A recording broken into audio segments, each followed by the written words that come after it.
Hi, first generation of FrSky X10 radios was with external charger.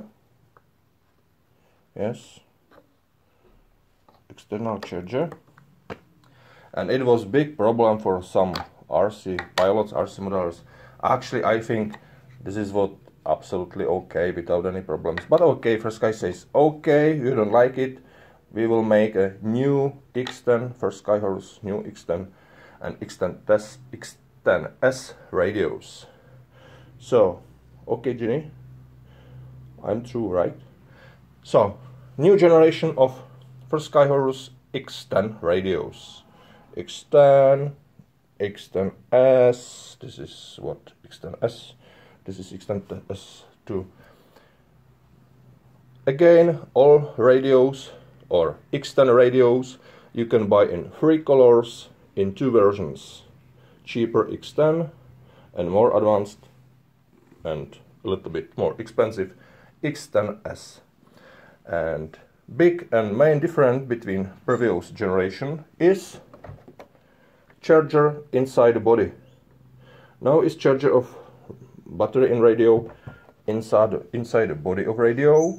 So you will connect only power supply and that's all.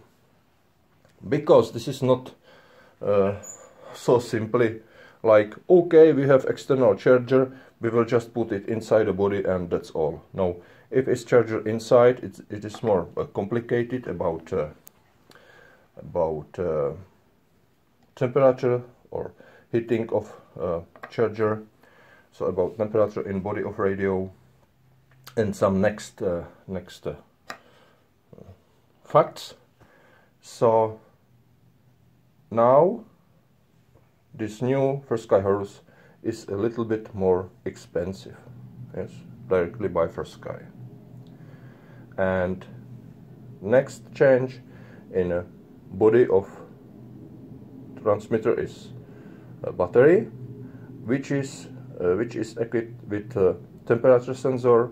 So if during charging of battery inside the radio, if temperature will be above some safe value, charging will be just ended.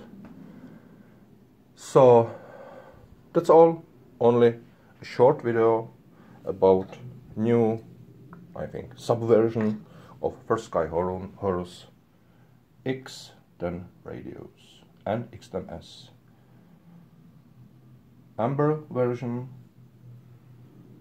silver version, X10 amber versions too, but in X10s. This is X10, this is X10s, and of course really cool version in carbon color version. So that's all. Thank you for watching and have a nice day.